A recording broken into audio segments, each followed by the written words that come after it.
Hello everyone and welcome to December's Opinion Poll Tracker video on the Gavin Partridge YouTube channel. So once again we're going to be having a look at more opinion poll data. This time we're going to be looking at the opinion polls that were conducted during November for the next UK general election. Remember, the general election probably won't be until 2028 or 2029, so we're a long way away from the next general election, unless something very strange happens.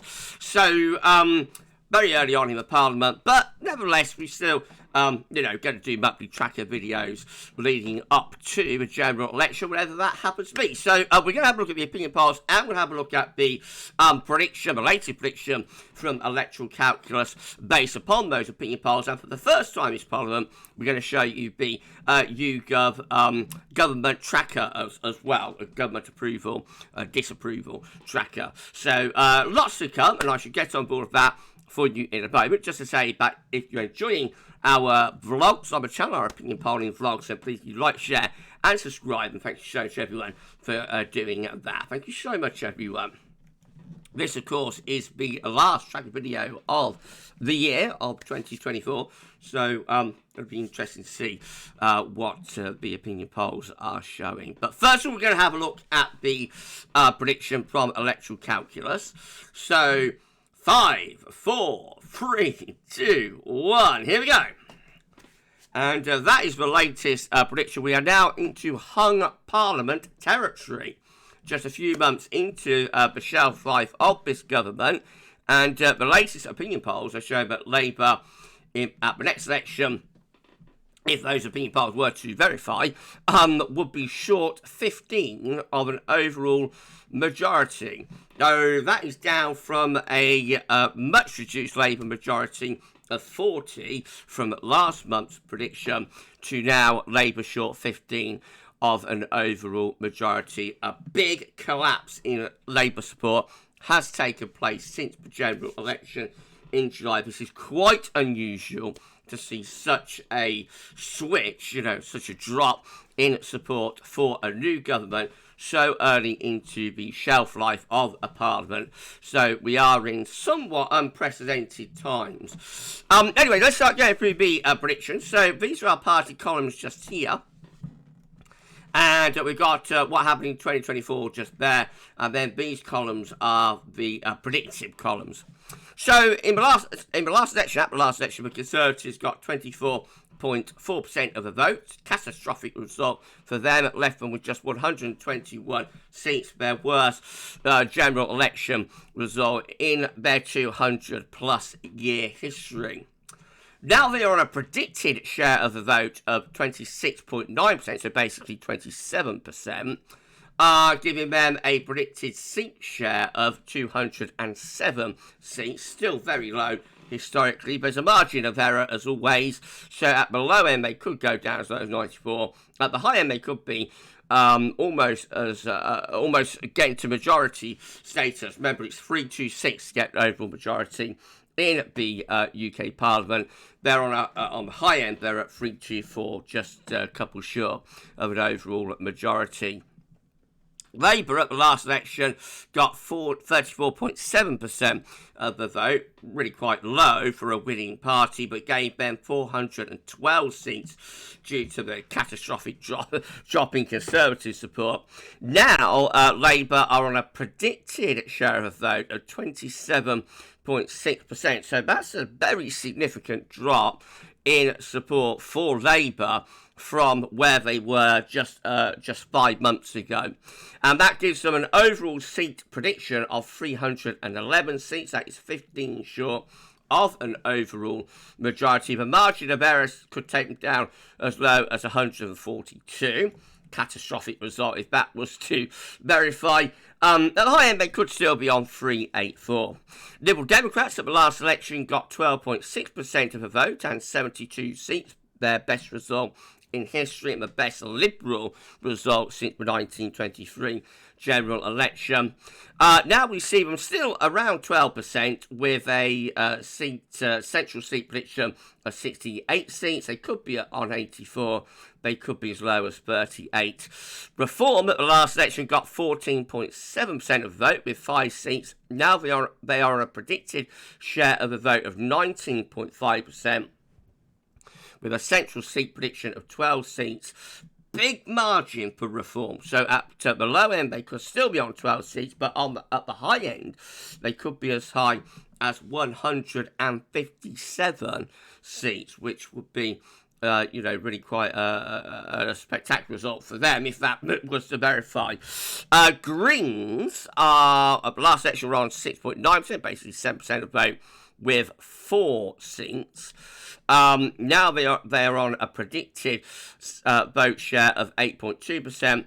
Still, the central seat prediction of 4 seats. They could be as low as 3. They could be as high as 16. SNP are on a predicted seat share of 16 seats. They could be as high as 14, as low as 7. And Plaid on a predicted seat share of 3 seats. They could be as high as 6, could be as low as 2. Then we have others down here, including, of course, through here, the Northern Irish Party. So that leaves Labour 15 short of an overall majority.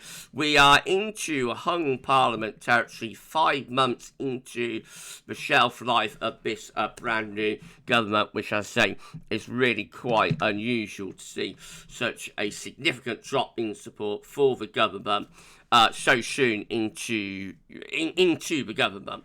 Right, let's have a look at the opinion polls that prediction is based upon. Then these are all the polls that were conducted during the month of November. Note we still haven't got any opinion polls from YouGov here, voting intention polls anyway, from YouGov, from IPSOS, from Survation, for Savanta. Many of the big players are still not releasing, even if they are conducting, they're still not releasing their voting intention polls. When those pollsters come on stream, then we will start getting more polls being released through the month. So that's the big caveat. However, we have quite a few opinion polls, and you'll notice we've got some blue appearing here. So yes, we have had some polls that are showing Conservative leads, more showing reduced Labour leads, it has to be said. So the biggest Labour lead this month was actually with Opinium, just here, conducted during the 11th to the 13th of November. They found Labour on 30%, Conservatives on 24%, Reform on 21%, Liberal Democrats on 12%, and Greens on 8%. Others were on 5%, and that gave Labour a 6% lead. That was their biggest lead in an opinion poll through this month. Before that, we had more in common with a Conservative lead of 2%. They had Labour on 27%, Conservatives on 29%, Reform on 19%, Liberal Democrats on 11%, Greens on 8%, others on 5%. JL Partners released a poll from the 13th to the 14th of November, giving Labour a 1% lead, and we also had Techling Labour with a 1% lead. And then DeltaPoll gave Labour a 2% lead, with Labour on 29%, Conservatives on 27%, Reform on 18%, Liberal Democrats on 12%, Greens on 8%, others on 6%. And then another more in common poll arrived just here, with a 3% Conservative lead this time.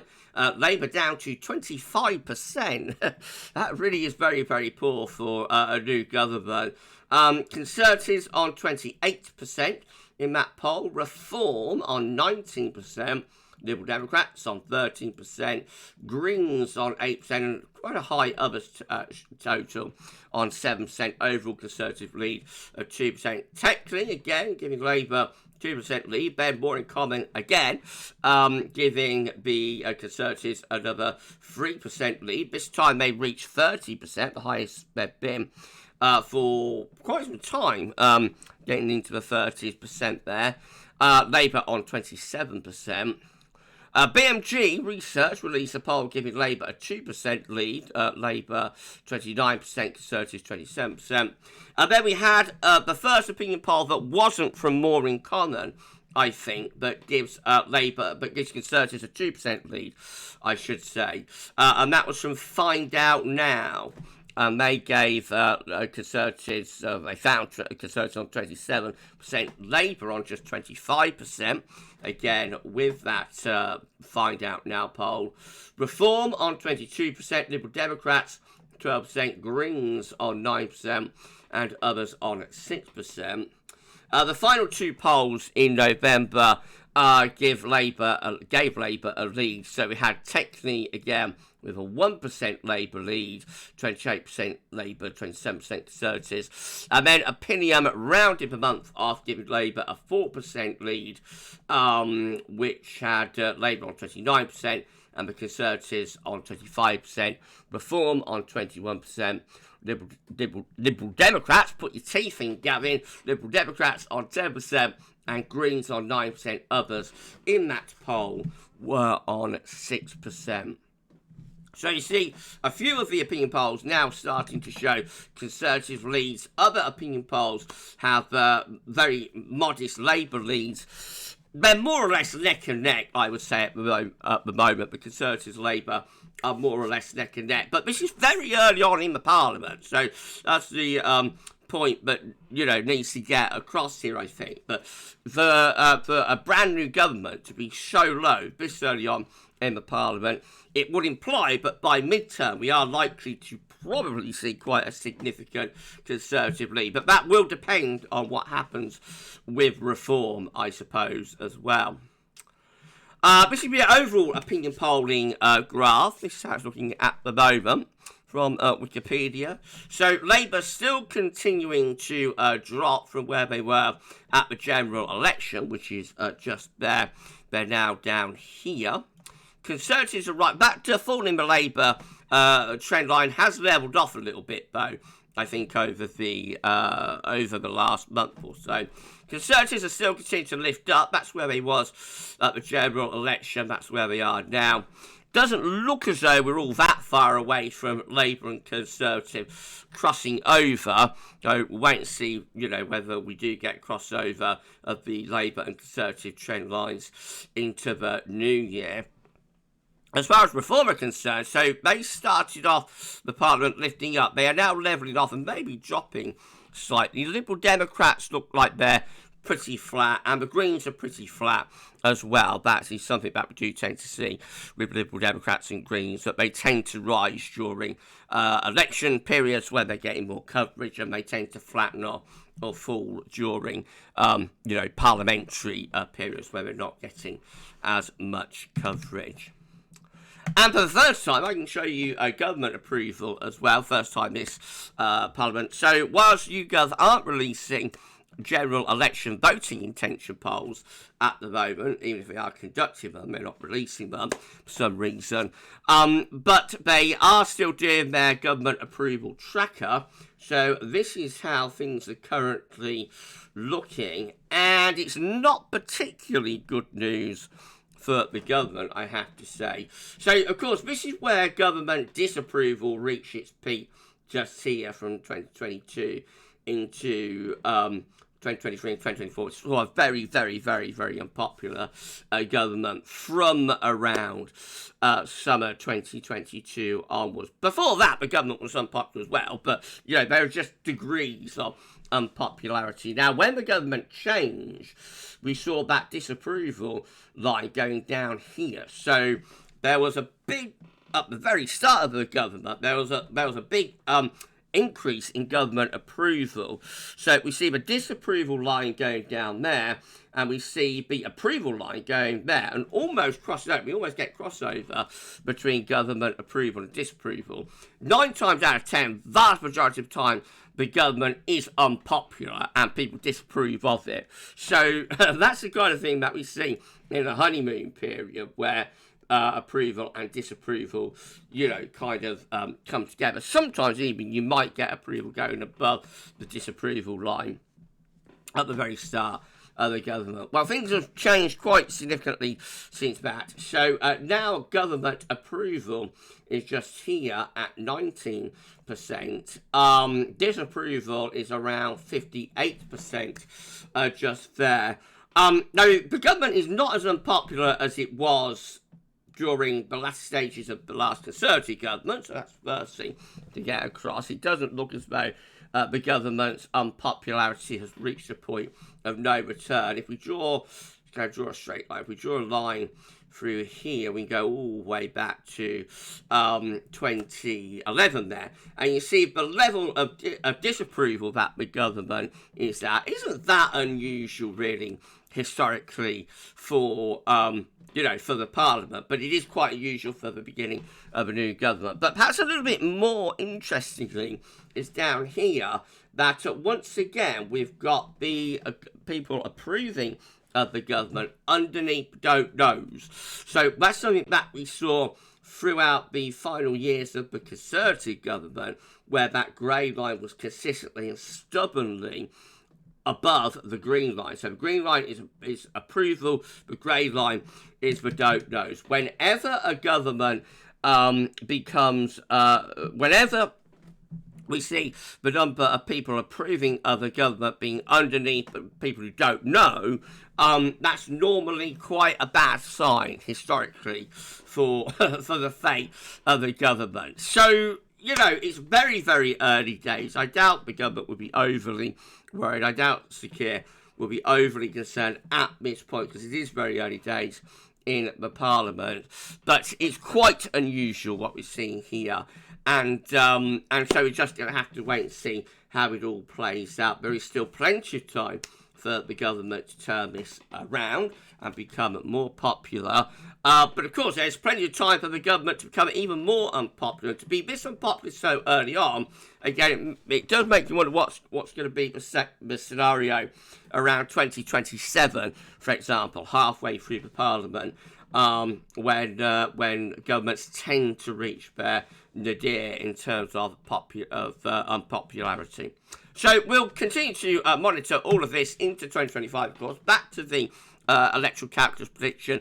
Finally, so they have found with the opinion polls during November that Labour are now 15 seats short of an overall majority. If there was to be a general election, which it won't be, if it was to be a general election, Labour would be 15 short of an overall majority, would be into hung Parliament territory. They would, on that result, by the way, they would still be able to form a government, because no doubt on 311, they would either do some sort of deal with the Liberal Democrats, either a coalition, possibly some sort of confidence and supply arrangement where the Liberal Democrats will vote for their budget and King's speech. Of course, there's the Greens as well in place. So Labour would still be in power on that result, but perhaps slightly concerning times for the government, given that the predictions are already seeing them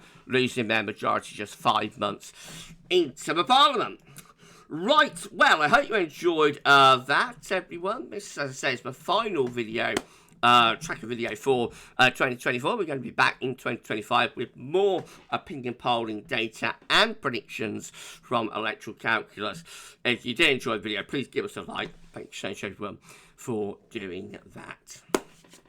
And I'll just wish you all on this channel, of course, I've got Weather Channel, which will be keeping going right way up to the big day. But for this channel, I wish you all a very happy Christmas, Merry Christmas, and a happy and hopefully prosperous New Year. For this one, that's all now, and thanks for watching.